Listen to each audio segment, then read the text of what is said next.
Born in Lambertville, Michigan, and proudly repping Toledo, Ohio, Matt Kerekes is one of the most prominent figures in the rock music scene today. His powerful vocals and onstage presence have long set him apart from his peers. Signed to Run for Cover Records, Citizen has released one EP and 5 studio albums, with another on the way. Matt has also released 3 EPs and 5 studio albums as a solo artist. He is always working on music and shows no signs of stopping. At the time of this recording, Citizen has just under 500,000 monthly listeners on Spotify, and Matt has just under 100,000 monthly listeners. He's a talented songwriter, multi-instrumentalist, producer, and probably the most jacked frontman you'll see on stage. He has toured alongside acts such as The Story So Far, Turnstile, Turnover, Movements, and Taking Back Sunday, amongst many others. Currently, he is gearing up for the 10-year anniversary tour for his album, Luna and the Wild Blue Everything, as well as preparing for New Citizen to come this year. If you haven't heard his music, definitely check it out. I was fortunate to sit down and have a conversation with Matt about all things Citizen, his thoughts on Title Fight, and what it was like meeting Bryan. Thank you to Matt for being so cool and for being my first guest. He has been a musical hero of mine for many years, and his kindness meant the world to me. All right. So, what's going on, man? How are you doing? Good. Chilling. Preparing to do some Citizen stuff out of town, and then I got the solo tour coming up. So That's right. That starts busy. in 2 weeks, maybe? Yeah, something like that. Cool. You all prepared for that? As prepared as I'll be. Yeah. You know? What's going on in the world of Citizen right now? I know you had spoke about you guys are getting ready to roll out some new stuff. Yeah, we recorded last year, and we're kind of just gearing up for the rollout. So there's nothing set in stone, but I can't say too much, I guess, on that end. Do you know what I'm saying? Right. I think saying that is already too much, but how big of a deal is it really? I don't know. You know. Well, I appreciate even that little bit of information. Right.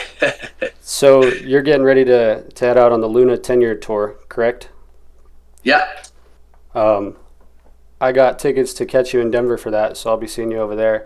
I was lucky enough to catch you on the last tour as well. That was a great show up in Denver. Oh, yeah. That was Chris's birthday, right? I believe it Was it Chris's birthday? It might have been. I spoke to him before the show, so it might have been. I think that was my favorite show of that whole tour. It was just such a good vibe. It was awesome, man. There was something in the room that night. Yeah, it was awesome. You had some good openers for that show as well. Yeah, Equipment, right, from Toledo. Yeah, it was Equipment and Bike Routes. Bike routes. Yeah. So when you're, I know in the Discord you had been kind of flirting with the idea of letting the fans pick some sort of a set list, aside from obviously playing Luna in full. Where does that idea come into fruition, and is that something you are going to stick with, or is that something that maybe didn't go as well as you had planned? No, I did it, and obviously, everybody's going to say a million different things, so you just kind of gravitate to what the popular vote is, but I'm always just trying to please everybody, which you can't please everybody, and so I feel like that's the best way to do it. The Discord is filled with all the biggest fans, so I guess whatever they want is maybe the best route to take, right? Fair enough. I did a list, and I had people vote, and I just picked the highest voted songs and just rolled with it for the encore, because obviously the set is just going to be Luna, so there's no voting that, right? Are there songs off Luna that you haven't played live before, or for the most part have they all been played? I think I've played every single one live at some point. Yeah. As you release more music, it dwindles down to just the crowd favorites. It's like that with Citizen too. Definitely. So it kind of feels like I'm playing some of these songs for the first time, just because I haven't played them in so long. It's been years. I've spent 10 years since Luna's release, right? So yeah, definitely. And I had seen that you had done a vinyl reissue with some bonus tracks and stuff. What was the thought process behind what gets picked for the bonus tracks? So the bonus tracks are just demos. So demos of a few of the songs. I had more, but I couldn't find them. I think I might have deleted them. But I found it's funny because I found the demos online. Oh, wow. And I downloaded them online and then put them through Pro Tools to convert them to the right file type and stuff. And yeah, I don't have much extra content, So when you do a 10-year that they expect bonus tracks, there's none of that. So I was like, I guess I'll just use some demos and we'll change the art. We did a whole new packaging and stuff to try to make it feel special and not like a cash grab, So Did you know that those demos were floating around online, or did you have to do some digging to find those? So I knew that they were online. Okay. So right when they said, "Hey, are there any B-sides that you haven't released or anything we could put on there?" I immediately thought, "Oh, I need to go download those." So, yeah. Well, awesome. I'd seen it. It looked like a cool rollout. I missed it by a few days, but I think you had said that they were going to be on the tour, if not, right? Yeah. Okay. I think we did 500, and we sold the first half online, and that sold out pretty quick, which cool, exciting. Definitely. For me at least. And then we'll do the rest on the tour. So we'll probably have a limited amount for each date. And then if we undersell on a date, the next day we'll have more and that kind of thing. So Cool. I'll be hoping to pick one up on the tour then. yeah. Speaking of 10 years, I also know that you guys had just done the Everybody's Going to Heaven 10-year show. You had a cool rollout for that as well. I was fortunate enough to pick up the VHS and then the cassette as well. What was that like, especially because you've been very outspoken about how the album was not very received well at first, and throughout the years it kind of seemed like people came around to it a little bit more. What were your thoughts on the 10-year of that? Well, the show ended up being probably my favorite Citizen show ever. It was awesome. And it was crazy, which is funny because just like you said, I have so many not fond memories of touring on that album. And it was weird. It's weird when you see the shift online, people kind of being like, "Oh, that's my favorite." But you never know, like, are they just trying to, are they trying to go against the grain and be cool or whatever? Just say, "Oh, yeah, the least liked Citizen album is my favorite one." You just never know because people online say anything and everything. Exactly. So it was funny because it's like, sorry. He keeps licking at he's got like a little rash, putting cream on it and shit. Looking at it right now. It was funny because when the show was coming up, I was telling my close friends and my family, I was like, you don't have to come to this show. Like, people don't like this album and the show's going to suck. That's like literally that's what I thought. And it ended up being so awesome, I couldn't even believe it. So maybe it has aged well. I don't really know. I guess so. That's a testament to it, maybe. Definitely. So. I'd be the But first to say that. it was very special and it was an exciting night, and it was kind of cool to rewire my brain a little bit with it. No, definitely. And even I wanted to go to that so bad, couldn't make it out there, but getting to watch the VCR or VHS tape of it, it was cool, man. And there's so many heavy hitters on that album that I think go over people's heads, and I think it's a testament to people didn't understand it at the time, but getting to look back on it, there's so many songs that just killed live at that show, it looked like. Yeah, well, thank you. Yeah. I appreciate that. I do think it translates a little better live. I think maybe if I were to rewind time, we would do a different approach to the mixing of the album and stuff. So Fair enough. I believe you've said that you guys just wished it was a little dirtier, right? A little bit more rough sounding, I guess. we wish it had hit a little harder and was a little grittier, but hindsight's 2020. Oh yeah, amen. Is there any possibility at all that there would be something similar for As You Please 10-year? I'm sure I'm sure we'll do it, because at first it was, oh, we'll do a 10-year for Youth and we'll just leave everything be because Youth's the most popular album. Why would we do anything else? And then Everybody's Going to Heaven came around. We go, yeah, I guess we'll do it. I'm sure. I'm sure we'll do it. So. Oh, I hope so. I'll definitely be at that one, dude. Because Yeah. again, there's so many songs on that album, just so many deep cuts that you guys have that are just so overlooked. Well, that's another thing about As You Please. Like, when we released it, I also think that the state of like rock music in general, but especially like a band like Citizen, like it just wasn't. It wasn't a good time to be a band like that. I mean, that was when we were touring As You Please and putting it out and stuff. It was like we thought that that was the end of the band. Like we were all like, "Oh, okay, we're probably gonna break up pretty soon," type thing. And it's funny to see that that album is just. I mean, you could see it on the streams, and even when we tour now, like we're selling so many As You Please vinyls. We're like, whoa, this is crazy, you know. So I feel like that show would be a really cool one if we were to do it. So It would just be like, you know, each album of that Citizens put out kind of has its own sound. There's been like a constant evolution, I would say, to where nothing sounds the same, but nothing is a step back either. Each album kind of has its own place in your guys' discography to where it's a different sound, but it still sounds uniquely Citizen. There's songs on As You Please that probably would not be able to fit on like a set list of every tour, but getting to hear like a Discreet Routine live or You Are a Star live or something like that, that'd be something special, I'm sure. yeah, dude, we used to play those songs, and it was. Especially You Are a Star, I used to really like playing that song live. I think the last time we did was 2018, and we had a Toledo hometown show, and we closed the set with it, and it was crazy. So I'm excited to bring it back. Flower Child is my favorite song. I love that Probably song. one of my favorite Citizen songs, period.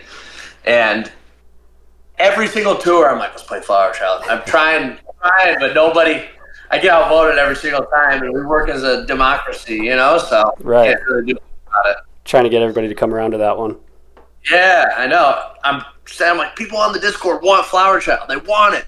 And no, I'm not quite there yet. We'll get there, though, right? That's such a good song, man. And like I said, and you've even spoken about it before too, that every song on As You Please specifically is very, I think you've described it as like mid-tempo, but they're all very big sounding songs, you know, even if they start slow, they all build into something huge at the end of it.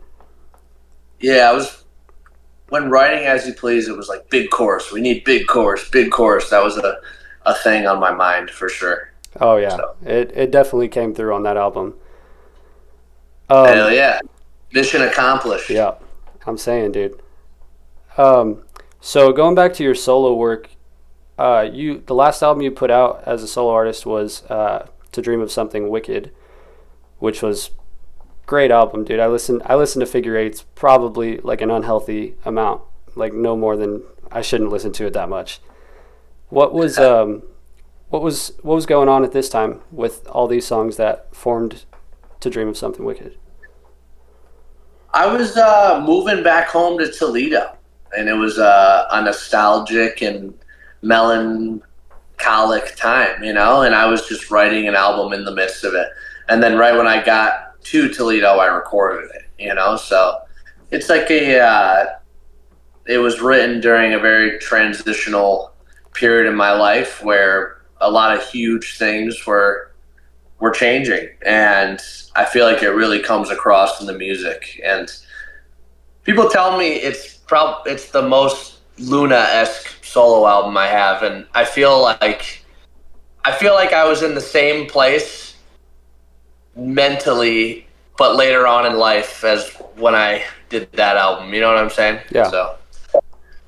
No, that makes sense. It's similarly to Citizen, which obviously it would make sense because you're at the helm of it all. All of your solo albums kind of have a similar road as all the Citizen albums. You know, none of them really sound the same. This one, I would agree with you, is most reminiscent of Luna, but then you get to I don't care if you're a stranger, or yeah, I don't care if. Yeah. Sorry, I'm blanking on it. You're good. You look like a stranger, and you start messing with synths a little bit more. You know, there's some more poppy choruses in there, but the songs are very big once again. You know, Yeah. and I think as fans we can appreciate that a lot. That It's there's a fun. constant evolution. It's fun to just mix things up, you know? And at the same time, it's like you're never listening to the same, or, at least me and a lot of people I know, so I guess maybe it's general, like year to year, your tastes kind of change, but remains the same. I don't know, it just expands. So, and all music is you're trying to sound like your favorite artist. So you look like a stranger. I'm like listening to this and that, and I'm like, oh, I want to write songs like this. So the music just changes every album, but I'm me, and it's gonna have my DNA on it. So it's gonna sound like a Matt or a Citizen song, regardless of what I'm interested in, because I just feel like, and I feel like that's the case with everybody, and that's how something maybe unique is made. Who knows? No, definitely. Oh, No, definitely. As a solo project, you recently played at the For the Children, and I had just come across the footage of that on YouTube. What was that like? Because you were probably the most, like from everybody on that bill, you wouldn't typically see your name linked to those style of artists. There's a lot of hardcore bands on there. What was that like? That was a great set, and I feel like people responded well to it. it was. Well, I'm my buddy is Austin from the singer of Haywire, and Right. he does fest out east. And he was like, "Dude, you gotta come play For the Children." And I was like, I don't know if that's gonna work. And he was like, "No, just do it. It'll be awesome. It'll be awesome." So I went and I did it, and it definitely was a total vibe change. But um, the crowd was really respectful, and they were attentive. I couldn't say that many people knew the songs, but I didn't think it was a bad vibe at all, and I had a good time playing, and yeah, and it was cool. So, but it was a very, I feel like Citizen can play hardcore fests, and it seems to mesh pretty well. At least we always have, but the solo stuff is It's a different. lot less, hardcore adjacent, or however you want to word it. Because Right. I don't know if this isn't hardcore adjacent, but we're strangely accepted in the hardcore community, at least. But yeah, the solo stuff is not like that. So it was definitely, it felt weird, but it felt good at the same time. And I'm glad I did it. And Austin's great, and that fest is awesome. And yeah, it was awesome. I saw a ton of friends. It was just a big hangout. It was great. So I think you're pretty well recognizable throughout the scene, and of course, obviously, you have links to Haywire and just bands of that sort. So I think as a whole, people probably knew who you were and what to expect and stuff like that. And even it is a little bit of a curveball having you on a set like that, but I don't think it's a negative thing by any means. Like I said, I feel like you're pretty well recognized throughout the whole scene. hey, maybe it was a palate cleanser too. If you're listening to metal and hardcore all day, you need to chill for a second. Yeah. Oh, they were lucky, man. I'm telling you, they were definitely lucky. So a few months back, I open up Instagram and I see you and Zach Bryan together. Now I know you've said that there's a mutual friend there or something, but me having have lyrics from you, having had lyrics from Zach Bryan tattooed on myself, I didn't believe what I was seeing. How does that come? How does that come to fruition?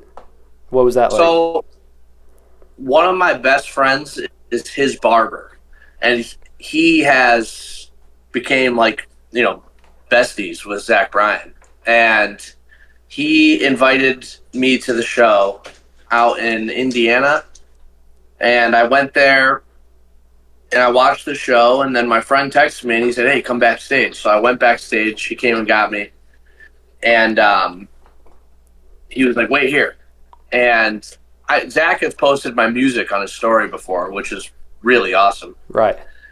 And, so yeah, he just brought him out and we talked for a second, and he was a super nice guy, and he just kind of seems like a bro, which is cool. That's awesome. Like I said, I had opened that up and I was like, I don't know if I'm believing what I'm seeing right now. Yeah, yeah, yeah. We chilled for a second. It was a brief. We probably talked for 2 or 3 minutes. It wasn't like a big bro down hang sesh. It was kind of like, oh, you're Matt. Oh, you sing this song. He mentioned the song I sing, and then we talked for a second, and then he offered a photo, and then we took it, and then he went and did his thing, and then so it wasn't like a very bro-y thing, but it was very nice, and he was cool, and he was awesome. That's cool, man. That's cool. He's like a megastar. He's super famous. So I'm sure he was probably just on his way to talk to a million people all night, I'm sure. Oh yeah. When you're like that, you're just pulled in a million different directions, So. But he has good taste, obviously. If he was posting your music before that, Thank you very much. What goes into, like, obviously earlier we were talking about Setlist, and for both Citizen and your solo work, like you had said, with Citizen it's probably a little different because you have to get all the other band members' input. And then this time around, you had offered it out to the fans in the Discord server to kind of pick a set list for the encore. What are your thoughts in terms of, are there certain songs you absolutely don't want to play, or do you kind of leave it all open for the most part when you're making a set list? Sometimes if a song feels like it drags, those are the ones you don't really want to play. Like with Citizen, we would play Control. And while I feel like people are vocal about liking that song, whenever we play it live, it just doesn't really seem to go over that well. So there's certain songs like that. From None was a solo song off Luna that every time I'd put it, I felt like everybody would request it. And then anytime I'd put it in a set, it kind of seemed like the crowd would just die as I was playing it, just because it's so long. So for the Luna set, we sped it up a little bit, and we cut some of like the fat off it. So like right after the first chorus, I sing straight into the second verse instead of having the really long music part. That's just the same thing over and over again. So there are things you can do to make things like a little kind of translate better live, right? Yeah. Susan, come on, girl. She's crying. Let me get her down. No, you're good. No worries. She needs help. She's old. There you go. But yeah, so those mid-tempo songs kind of, they struggle live, I think, in general. So whenever you're picking a set, especially with something like Citizen, like you want the fast-paced stuff that people are going to jump to, and yeah, so. And then when it comes to something like a 10-year anniversary, that's when you can pull out those deep cuts for the diehards. Am I right? Yeah. I mean, Everybody's Going to Heaven is a super mid-tempo album. I would say even slower and brooding than As You Please, and it went over great. So I feel like an As You Please 10-year would probably be totally fine. Oh, yeah, definitely. And the people that are going to be there, if that does happen, are there to hear those songs. You know what I mean? Yeah, totally. And then you get to an album like Life in Your Glass World, and you've been outspoken about wanting to pick things up, and that record's very danceable. It's very fast. There's a lot of energy on that album, and especially coming back from COVID, it seemed like that was probably a breath of fresh air to come back and be able to play those songs and have some energy behind it. Yeah, especially when we were touring off of As You Please, and like I said, the band, like I thought for sure we were going to break up. Putting out Life in Your Glass World and having it kind of catch fire, and the shows got bigger and we got bigger and the shows got crazier.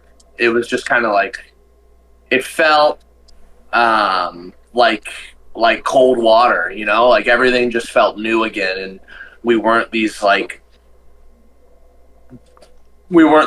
dead in the water band anymore, because that's how it felt, Right. So yeah, it was cool, and I love that album. That's an album I listen to, and I'm like, wow, I'm really stoked on these songs. But you can't say for everything. Sometimes you listen to something, and you're like, ooh, I wish I would have done that a little different. But Is there like a specific song? I'm reaching here, but is there like a specific song that you feel that way about in either your solo career or Citizen's catalog that you just don't particularly enjoy listening to nowadays? um, I wish the song "As You Please" off "As You Please," what the drums weren't as the drums are like played way too hard. I feel like the song was supposed to be pretty like chill. That's always kind of bothered me about "As You Please." Spider Silk, the solo song Spider. I just don't like that song. And I remember when I recorded it, I remember I demoed it, being like, "Oh, I don't really like this song that much." And then somebody at the label, because I was on a major label at the time, was like, "No, man, you gotta have it." And I was like, "Okay, I'll put it on." And I just wish I would have just scrapped the song. That's So those are both good songs, man. I love both of those songs, especially "As You Please." That's such a like we were talking about earlier, how a lot of the songs on that album just build, and especially once it comes in with the guitars at the end, that song just smash your face. yeah, Love that song. I like that song. I just wish that maybe it was recorded a little differently. Maybe to serve the song a little better, Fair enough. the percussion. No, fair enough. I mean, you wrote the shit, so I mean, you know better than I Right. would. Do, But I'm glad people like it regardless. I mean, you can't complain about that. So, do you have a? I mean, you have a million songs to pick from. Do you have a favorite all-time Citizen song and a favorite solo song that you've ever written? my favorite Citizen song of all time is "I Want to Kill You." It's just I just feel so good about it, and I love playing it. It's just so fun, and I don't know. It kind of like I said before, like resurrected the band. That song, especially when I demoed it and showed the guys, it was kind of everybody was kind of like, "Oh, okay," it was Yeah. like everybody kind of excited, and it was a cool moment. So I really like that song. Um, of course, my all time favorite song is off the new album that's not released, but I can't say it, right? Mm, So, but the new songs are always the band's favorite songs. So, right. Right. right? So, yeah. Oh, when I saw you guys when you opened up for Movements this last tour, and even just in live videos, all of the Glass World songs just go off live. Death Dance or I Want to Kill You, all these songs, they just have so much energy, and I'm sure you can anticipate the crowd is just going to respond well to all those ones. Yeah, there's no question about it. We know it's going to be good, which is awesome. Which is cool because I mean, when we put out Glass World and did the first tour on it, you're trying to you're trying to make people like the new songs, and it was kind of the first time we put out an album and people already liked the new songs. So that was cool too. So I've just always had faith. Like when we play those songs, I know it's going to be good. So Do you figure. feel do you feel like people responded that same way? Well, I mean, I've heard you say that before, that people responded well to Glass World like almost immediately, like it was like a breath of fresh air. And even though youth is such like people hold youth to such a high standard nowadays, and you've been outspoken about how no one really liked Everybody's Going to Heaven right away. Was this like the first time that you had felt that way about an album immediately, that people responded well to it? Yeah, in Citizens history, I mean, even when we released Youth, it was pegged as melodramatic and lame. Like that's what the news outlets were saying, at least. So, and then the shows didn't start getting bigger until like 2015, I would say. So it was almost like we put out Everybody's Going to Heaven, and everybody hated it so much that they started listening to Youth. Our back catalog started getting bigger, but Yeah, when we were touring on Youth, I don't want to say it was bad by any means. It was good, but the shows were like 2 to 300 people. That would be like an incredible show. And yeah, so it was not received well immediately. I saw a lot of people hating on it on the internet, which try not to read those things, but Yeah. it's just there. It's hard not to, you know? Right. So, What about Calling the Dogs? How do you feel that one was received immediately? so that one is strange because I feel it was so mixed. It didn't get as much hate as You Please or Everybody's Going to Heaven, but it wasn't overwhelmingly positive like Glass World. So, but the tour for Calling the Dogs was like, I mean, all the new songs we played went over so well live, and everybody knew it. So it, everything is just so weird with the internet. You never know. Like, you have a band that streams 2 million monthly listeners that can't pull 100 people in New York City, and then you have a band that has 200,000 monthly listeners that pulls 1,000 people in New York City. So it's like I never know what to believe. I see people say this and that about this band, and oh, this band sucks and blah blah blah, and I see it's overwhelming, and then I go see that band and it's the craziest show ever. So Calling the Dogs was like that. It was very mixed. Um, People hated it, some people loved it, and then the shows were huge and awesome. So it was like I don't know. I don't know anymore. So How do you feel about that album a few years later, just as a whole? I feel good about it. I was kind of going through this like garage rock phase, and now I don't really listen to a lot like music like that as much anymore.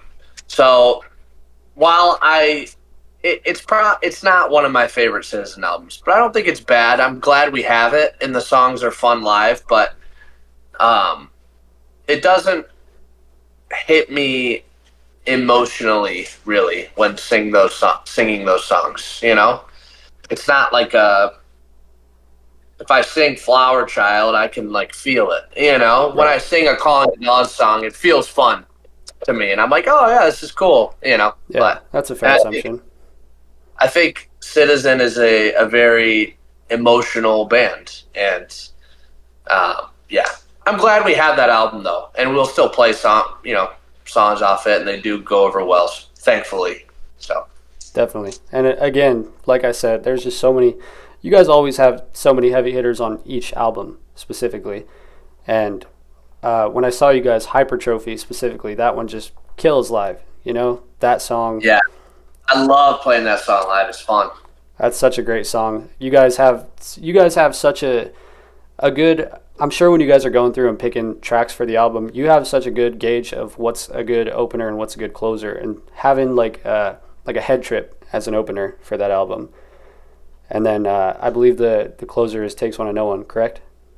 Yeah, yeah, yeah. So you guys are awesome at picking what songs are going to open and what songs are going to close. Like Drawn Out specifically off of Youth is just hits me every time, dude. That one gets me.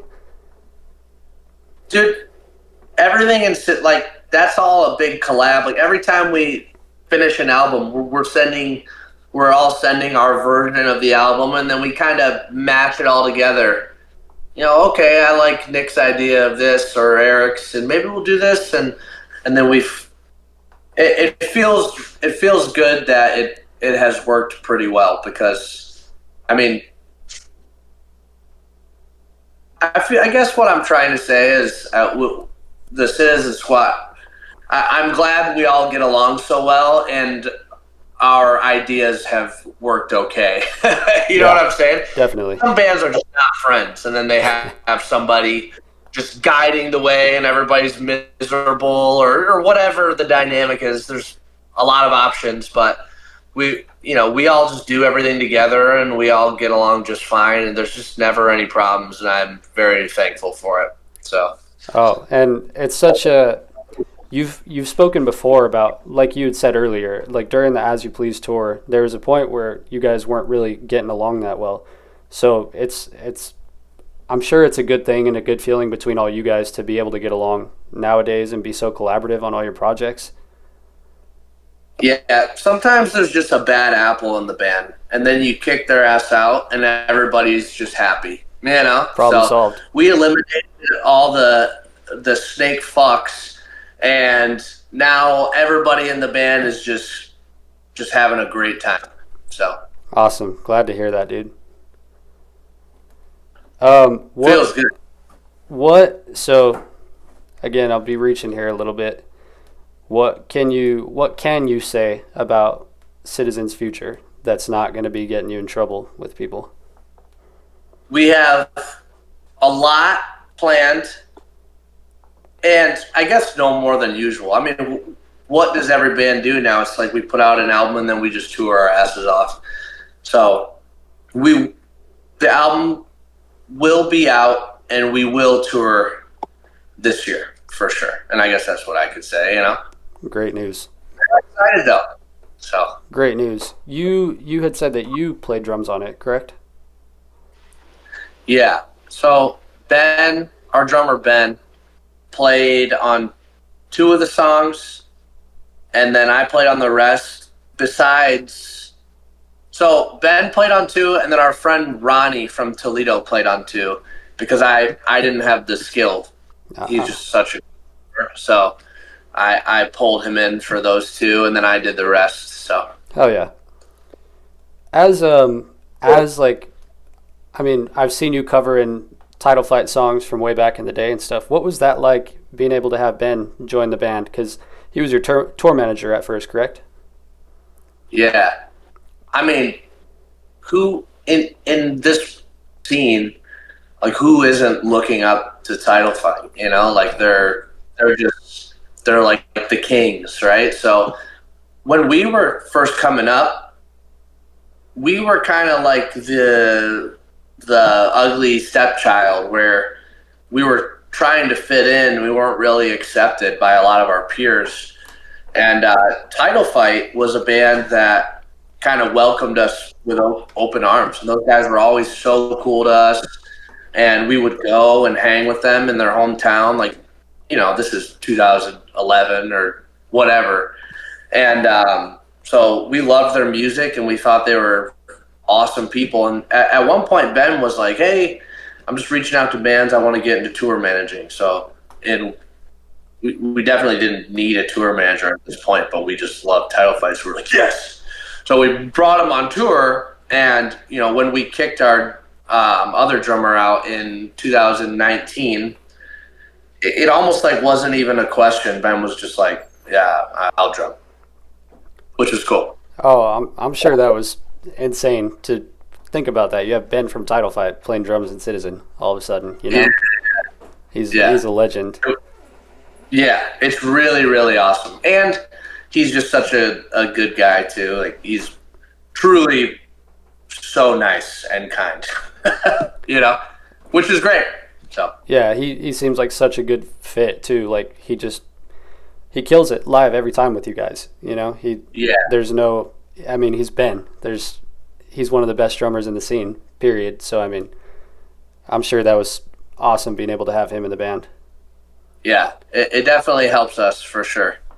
We're just a little bit cooler, you know?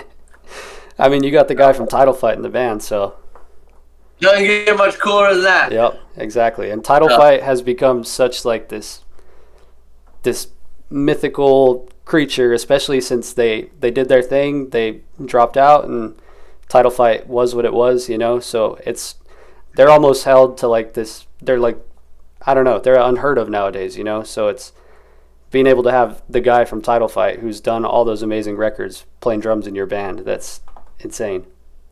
Yeah. Well, we can all hope that one day they return, but who knows, you know? I'm sure you might have the inside scoop on that, or he could be completely quiet on that too. But we all hold on to hope that one day that'll happen. Yeah. I've heard things. There's, you know, there's always we're always asking Ben, hey, what's the deal? What's the deal? And he just gives us little nuggets. And I will say that none of the nuggets are good. So, Oh, wow. Well, that well, is who what it knows? is. You never know. Those are just conversations. People's feelings change, but who knows? Right, and if Title Fight never did anything again, they have an amazing catalog just from what they did do. And Yeah, obviously, he's playing drums in Citizen, which is fucking badass, which is cool enough. yeah, Ned's doing his thing with Glitterer, everybody's happy. So yeah. Well, fingers crossed. Still, hopefully they all come around, right? you never So, know. You never know. Like I said, yeah, we'll hold on to hope for that to one day happen. right. Um, And I don't want to get it twisted real quick. I didn't say the Nuggets are bad. They're all good friends still. Everybody gets along. It's just kind of like this, like people are just focused on other things. So I don't want to make it seem like they're beefing each other or anything. They're all totally cool. So oh, right. And yeah, if they don't feel the need to have a Title Fight reunion, they don't have to have one. It's yeah, like you said, everybody's happy. They're all doing their own thing, and they can be okay with that. totally. You you guys did a tour a few years back, which again is kind of like this lore nowadays on the internet. Um, it's Citizen, Movements, Turnover, and the Story So Far, all on one tour. And it seems like as time passes on, these bands just get bigger and bigger and bigger, and partly due to things like TikTok and just having these little 10-second clips that introduce new people to these bands. What was that like? Because that was very early on in Movement's career, if I'm not mistaken, right? Yeah, I mean that was a tour where every band was a headliner. It was just it was it felt like a big deal back then too. But I mean, you see a band like Movements now. I mean, Movements I would say draws more people than both Citizen and Turnover. Like they're huge now. It was really fun. I mean, everybody knew each other besides Movements, but they integrated. But Citizen, Story So Far, and Turnover, we've done a million tours together. So it was kind of just like a big family reunion. It was really fun. Definitely. And you can go back on YouTube and find you jumping on stage to sing Quicksand with the Story So Far back at like Warp Tour and shit like that, like that Yeah, was yeah, such a time and place kind of thing. So I'm sure like to see everybody come together, it was a huge deal for all these fans. And as more and more time goes on, it's just people look at that and they're like, "Whoa, this tour happened? How did I miss out on that?" yeah. It was crazy. It was crazy. I would love to do something like that again. But That would be huge. And Turnover is only getting bigger, especially they just had their 10-year of Peripheral Vision, which another case of an album that just gets bigger and bigger by the minute, it seems like. can't stop them, dude. Straight up. Those That guys are awesome too. The Turnover guys, we love them. So they there's something about that album specifically, but Turnover as a whole, I was able to see. I caught the Story So Far last year. They killed it. They're just on the up and up too, and everybody in specifically those two bands, they're just kind of a mystery. They're kind of do their own thing. Parker's not out being this huge public figure. Same thing with Turnover. They're kind of just doing their own thing, and looking back to be able to see that was a tour, people are just mind blown by that. Because like you said, every band's a headliner. Those are all huge bands, and especially in the scene. yeah, we're super grateful to be a part of it. So Story So Far, I've always just put on for everybody so hard, and they put on for all those bands. I mean, Citizen and Turnover. I don't know about maybe Movements at some point, but Story So Far took us on our first, like, I guess, quote unquote, big tour back in 2013 or 14, I think, and it was cool to full circle come back where everybody was just a bit bigger and have it be on a bigger scale, and it was a lot of fun for sure. Heck yeah. Well, I don't want to take too much more of your time. One thing I did want to do, just to, if you're If you don't want to, it's all good. Just for fun, if you could pick a favorite song and a least favorite from each Citizen album. From each Citizen album. Okay, so favorite song off Youth would probably be here. Let me actually pull these up. That way I could just see it. Okay.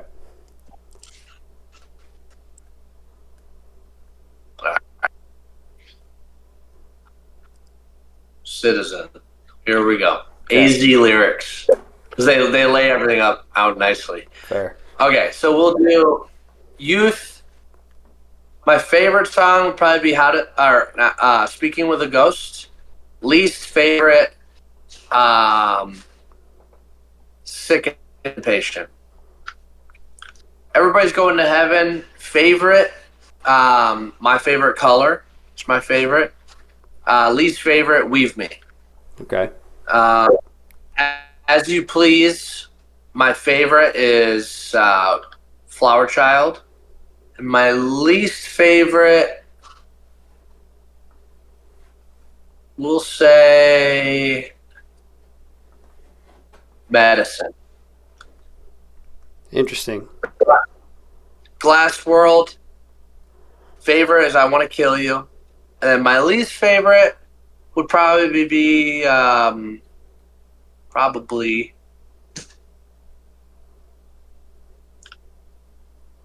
Black and Red. Okay, that hurts. Sorry. Calling the Dogs. Head Trip, I'd say, is my favorite. And least favorite,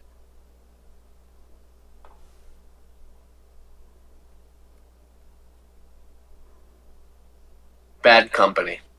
Okay. All very interesting, and I'm pretty sure that some of these fans are they'll probably be shedding tears here in some of these answers, but I'm sure. Go ahead. Least favorite doesn't mean dislike, just least favorite. So.